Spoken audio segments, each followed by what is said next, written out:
Welcome to Active Shooter, the podcast. After decades now of mass shootings, we haven't found the answer. A tribute to the victims of two mass shootings. Thank you for listening to Active Shooter, the podcast. You are listening to Active Shooter, a podcast that may contain adult themes, explicit language, and graphic depictions of violence. Portions of this show may be traumatic for those under 18. Listener discretion is advised. Deadly shooting spree at an LA fitness club there. A man pulls guns out of a gym bag and opens fire. Police say he killed 3 people before he shot and killed himself. Witnesses say people were flying off treadmills and taking cover, and the number of bullets that he allegedly fired is just staggering. The rampage happened in Bridgefield, Pennsylvania. It's a suburb of Pittsburgh. Several severely wounded people are in hospitals across the area this morning. On August 4th, 2009, at about 8 o'clock in the evening, aerobics instructor Mary Primus informed her class that she was 10 weeks pregnant and would no longer be their instructor for the next few months. After hugs and congratulations were exchanged, Mary began her Latin Impact class at its scheduled time of 8:15 p.m. If you've listened to our prior episodes, you know that the Active Shooter podcast team has taken the no notoriety pledge, and we will not be sharing the real name of the shooters that we cover.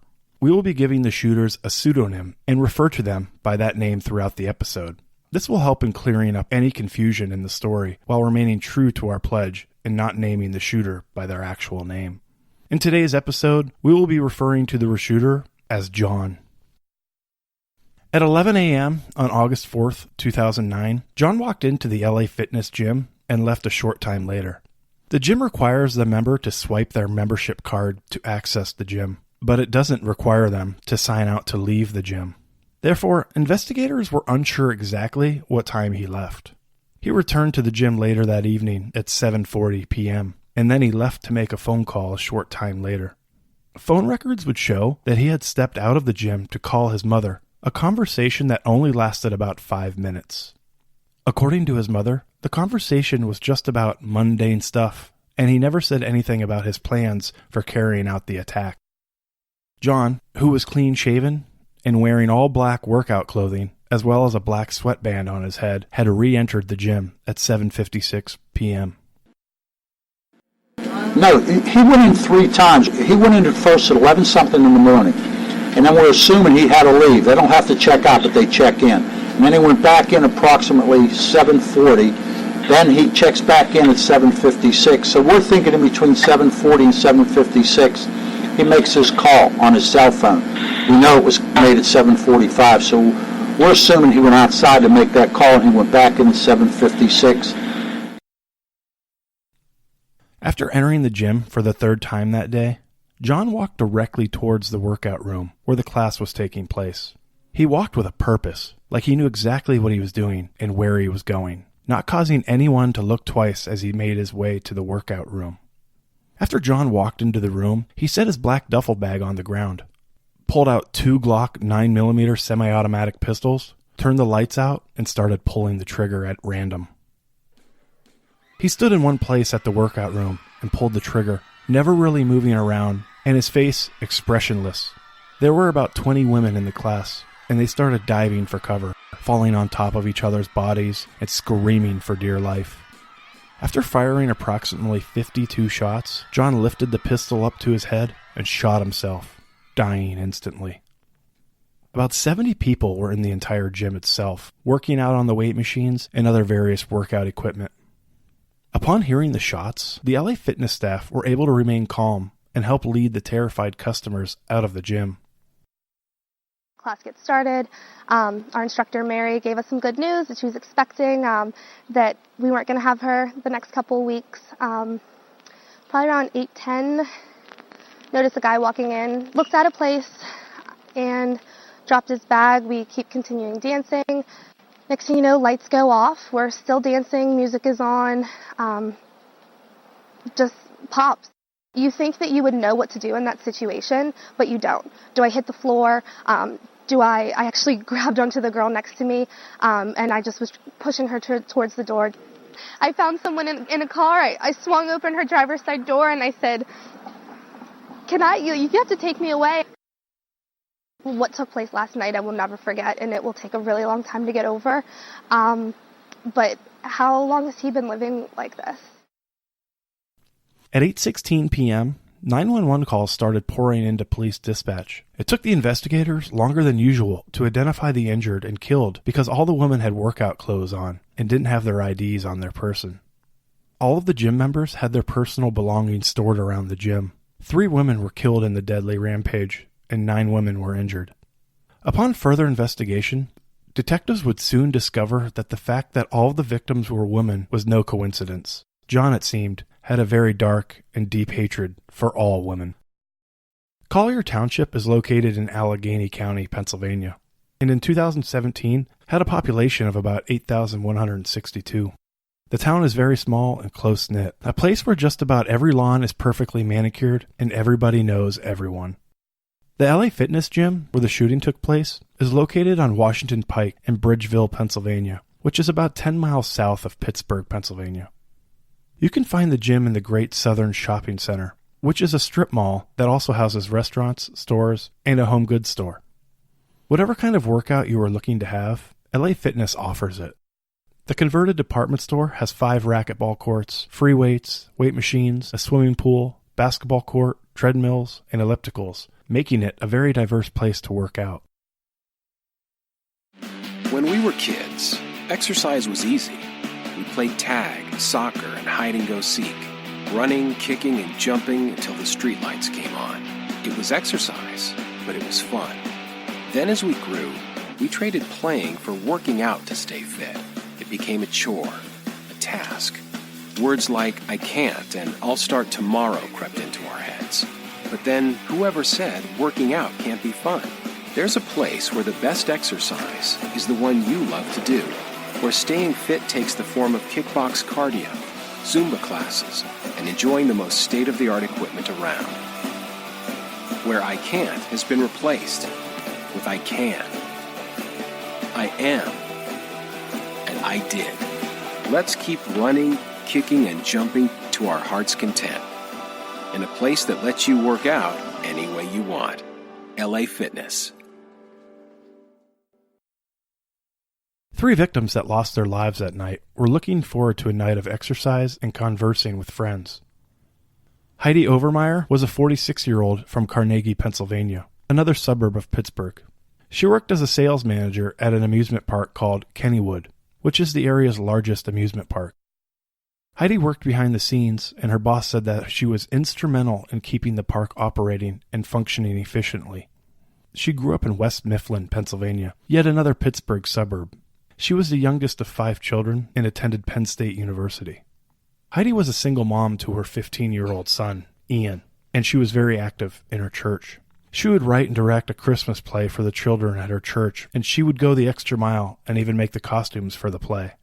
Heidi had a love for life, and she was friendly and hardworking. She took great pride in landscaping around her home, even building a rock wall in front of her house. She was preceded in death by her younger brother and father. Why couldn't she have been 1 foot over? Why couldn't she have stepped 1 foot back? Why was she in that spot? The waterfall is just endless, and that's how we feel Heidi is. I mean, she's gone, but she didn't leave us. She was a great gal. I think the thing I liked about Heidi the most was as soon as you saw her, a big smile would always come on her face, and her smile just jumped out at you right away. Elizabeth Gannon was a 49-year-old woman from Green Tree, Pennsylvania. Green Tree is a suburb of Pittsburgh. Elizabeth preferred to be called Betsy. Betsy was an X-ray technician at Allegheny General Hospital. She was divorced, and she didn't have any children. She treated her red Labrador retriever, Lady, as her child. She also enjoyed spending time with her nieces and nephews. Betsy lived most of her life in the brick house that she was raised in. She graduated from Bishop Canevin High School in 1978.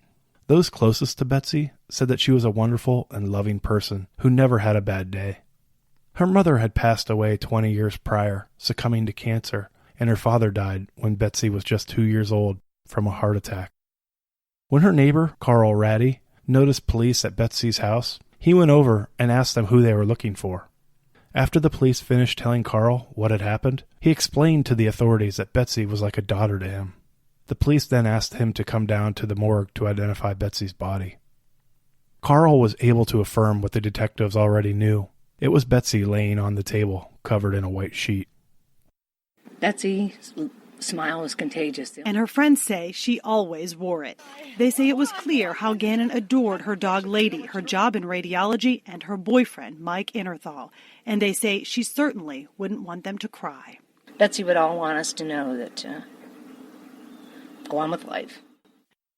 Jody Billingsley was a 38-year-old mom from Mount Lebanon, another Pittsburgh suburb. She grew up in Utica, Pennsylvania, and attended Franklin area schools. She was a very successful basketball player.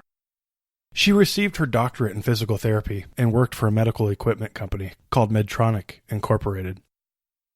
She worked long hours, helping doctors install high-tech pain management devices. Jody's parents, Leon and Judith, commented that Judy always had a way of making everyone feel important. She always lived life to the fullest, and she had a passion for all Pittsburgh sports teams, especially the Pittsburgh Steelers. In fact, the same year Jody was killed, she had traveled to Florida to watch the Steelers play and win the Super Bowl. Jody enjoyed being in the company of those closest to her. She had an annual Christmas party every year at her home and enjoyed catering to her guests. In addition to working out at the gym, Jody enjoyed being outdoors, running and biking. About 400 people showed up at Jody's funeral to show their respect for the young woman. The sadness, emptiness, and uncertainty is echoed through Jody Billingsley's friends. The 37-year-old one-time star high school basketball player spent her days gardening, attending sporting events, and working out as she was on the day she died. I just admired her. John Williams and his wife waved goodbye to their neighbor moments before she was killed. She was a beautiful girl, very sweet, very nice, very friendly. We will be right back after this short message. As mentioned earlier, the fact that John killed only women that night wasn't a coincidence. Born on September 30th, 1960, John lived what some may call an ordinary life until he reached his adult years. He lived in Carnegie, Pennsylvania, and graduated from the University of Pennsylvania. About 9 months prior to the shooting, John had started an online journal. Upon discovery and review of his journal, it didn't take long for investigators to confirm that John had a deep hatred for women. He complained that he hadn't had a girlfriend since 1984, and at 48 years old, hadn't been intimate since he was 29 years old. John also hadn't been on a date since May of 2008. May 18th, 2009. I actually had a date today. It was with a woman I met on the bus in March. We got together at 2 PPG Place for lunch. The last date for me was May 1st, 2008. Women just don't like me. 30 million desirable women in the U.S., my estimate, and I cannot find one. Not one of them finds me attractive. I'm looking at the list I made for the May 4th idea. I forgot about that for several days. That tells me where I stand. These problems have gotten worse over a 30-year period. I need to expect nothing from me or other people. All through the years, I thought we had the ability to change ourselves. I guess that's incorrect. Looking at the list makes me realize how totally alone, a deeper word is, isolated, I am from all else.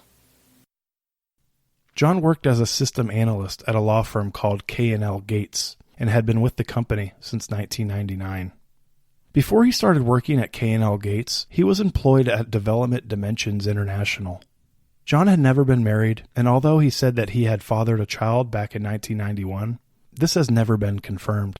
The need for a female companion in John's life was evident in John's online journal. He was simply tired and frustrated of being rejected by women. So frustrated that he attended 3-day-long seminars learning how to date women. We don't know a lot about John's family, as it seems he wasn't very close to them. He only spoke of them with disdain. We know he has a mother, father, sister, and a brother. He spoke about never having a very good relationship with his father, and even calling him a useless sperm donor. His brother also lived in Pennsylvania, and according to John, he was a big bully, and he was twice the size of most other people. He enjoyed harassing and embarrassing other men in front of their girlfriends. John explained that his brother was the kind of guy you'd love to hate. John's mother lived in Pennsylvania.